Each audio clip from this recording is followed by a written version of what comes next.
you asked me about two weapons, and I'm going to share it in this video, the reason why I decided to rank these two weapons and why. Actually, the more I play, by the way, the Envenomed Blade, the more I actually appreciate it more. And I'm going to share in a few moments why.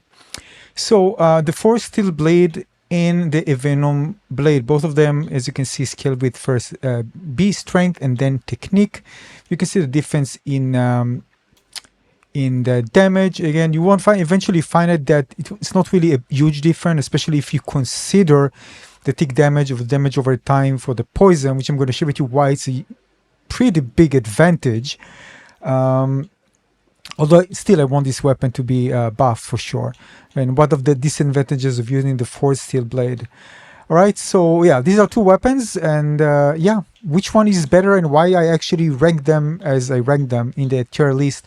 And actually, as of right now, things haven't changed. Maybe even changed slightly in favor of the Envenomed Blade. Yeah, so let's jump into it. Alright, so before again we talk about more interesting stuff, first let's take a look at the basics, right? So again, you asked me, to compare the two, so it's important to know the attack. So first, the Force Steel Blade, alright? So it has, again, regular attack, not too fast, not too slow, right? You have the special attack that nobody uses, and you have the special attack. So basically, again, you can see that you can close distance and hit. It's not huge, but sometimes in certain situations can be pretty useful to hit enemies rather than trying to get to them. Although it is possible, just again, of course, if you look, you're gonna dash forward. So I don't see it as a huge advantage, but it's there. The problem with this weapon, and I actually wrote things, by the way, as I tested. So the first thing is that the skill attack takes too long to actually execute. So it doesn't matter if you are, for example, let me just hit this enemy so we can actually see. Alright, he won't attack back. Alright, but you can see now that if I attack the enemy close, still it's going to have the same long animation. It's not going to make it shorter. So even if I'm so close, still you have this long animation. And usually the great thing about having an attack, especially if you're already executing a skill, to have even several attacks, that you have this mini-stagger. If you hit an enemy, they kind of pause for a bit. And if you have only one attack, you can actually get hit. And if it's really, a hit that's actually worth it because it's a lot of damage, fine. But if it's not, in this case, it's not, it doesn't really, that good. And again, it's like comparing like regular attack to a heavy attack, right? Heavy attack should be well worth it if the animation is low, but if the damage is high or you get something extra out of it. But in this case, it's not really worth it. It's just like a heavy attack and not that impressive. And try to deal with several enemies at the same time. You don't have the arsenal here in order to deal with it against the bot. Keep in mind that I just removed the lightning for the seal, so I won't actually be using that one. Alright, so let's try this one. Alright, 1.9. Alright, let's try again. 1.9. Alright. Now let's change to the other one.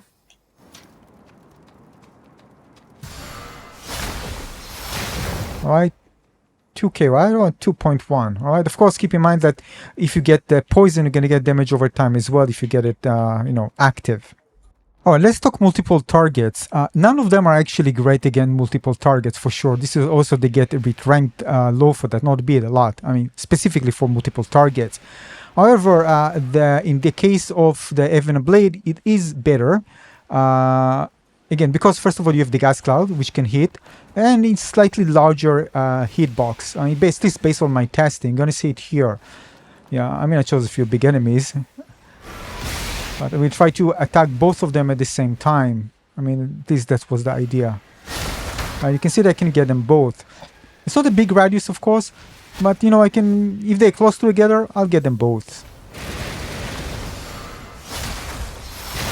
You can see here not, because the distance between them was a bit larger. Again, as I told you, both of them are not really that great. But the Envenomed Blade is better compared to the other one, which I'm going to switch in a moment. So you can see I actually can get them both here. Right? if they're close together. Now let's switch to the other weapon. No, only one. Again, because this is kind of very thin attack, right? No. Doesn't really have a large hitbox. It's very tight. Here I was able to get them both.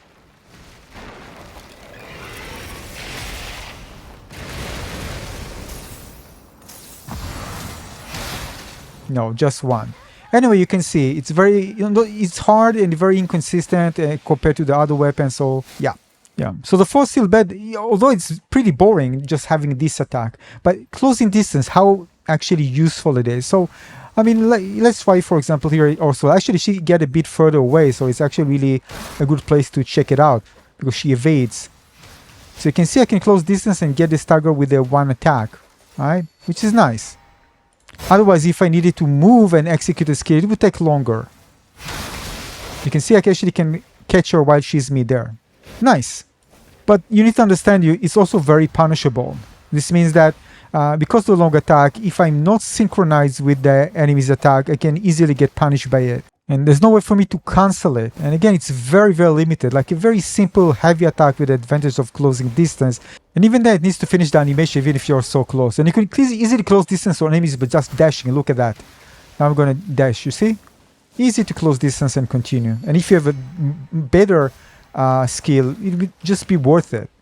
Also, the chances that you get the stagger, again, depends, right? Depends on the meter. You can see that I actually got punished. And if you have several attacks, the chances that you get one attack that will reduce enemies to the state of stagger is higher compared to if you just rely on a single attack which has long animation. I mean, what happens if you don't get it the right time, the one time that you hit, right? So you miss your opportunity and need to kind of do it again. Compared to a weapon that has several attacks and you might get one right or the second one, but this maybe get a mini-stagger. Here it's not the case. Now regarding the poison, I know it's relatively low, but it ticks. You get the damage, and the cool thing about it, you're going to see it in a moment. Right? You can see it does tick relatively slowly, but you can use it strategically. And this is, by the way, I did it in Elden Ring a lot, where you kind of deal damage, damage over time, and kind of stay back, get it done, and until the boss is defeated. And you can easily do this here, by the way. I'm going to show you in a moment. Now see, you have the 2 hits. First of all, you have the 2 hits, right? So you can get like the stagger and the damage because you have 2 hits, not just one. Now this is a comparison. Keep in mind these are ticks, not seconds. So for the 4, it has 7, but it attacks at 5, as you can see. Even close to 6 when I check in video editing. The other one attacks faster, right? In 4, right? But it has longer animation. You can get mini-stagger here, and it stay until 14. But you also can get the poison, right? Now, of course, it wouldn't matter if I'm close and I'm attacking, it will actually execute the attack faster, but it's not the case. It needs to finish the animation. And therefore, when you first press the button until you hit the enemy, it's going to have longer time compared to the Venom. the Envenomed. And again, we already also had again the extra, which again is just very relatively fast attack compared to what I'm showing you. So basically you get an extra damage plus the poison, plus opportunity to also stagger, mini-stagger, even stagger if you get the secret depleted. Alright, so I'm taking that into consideration when comparing. It's not the only thing, but here, that's why I think the Envenom has an advantage. Now take a look at the bar, alright, for a second, alright? So this attack, now I get away, look at that. Alright, there is some bar. All I can do now is just run away from the boss and just let basically the poison eliminate the boss. Of course, if you consider regular enemies, they get down much faster compared to a boss that has much bigger HP bar, higher health. But it's also very satisfying once it happens. But you can do that just in case you're in a situation. You can let the poison even kill the enemy. So yeah, it takes a bit of time, but it's there. You can do that. So this is another advantage. Yeah, so if I take those things into consideration, the Envenom for me is just the better weapon of the two. It still has quite a few drawbacks, which I mentioned. Definitely none of them will reach higher in my opinion, but again, your opinion might differ. But I was asked to explain, and I explained this based on different testing that I've done. Again, different enemies, different bosses. in my opinion, they should be stacking with the poison. When you execute your skill, that would be much, much better in my opinion. However, it's not the case. So these are my reasons. Again, some of them, of course, I played more and I have some, different experiences with different enemies and bosses and situations, which are also factor in. But basically, that's why I prefer the Envenomed here over the Forged Steel Blade. That's my opinion. Your opinion differ in the comment section below. Thanks for watching and thanks for your comments. Cheers.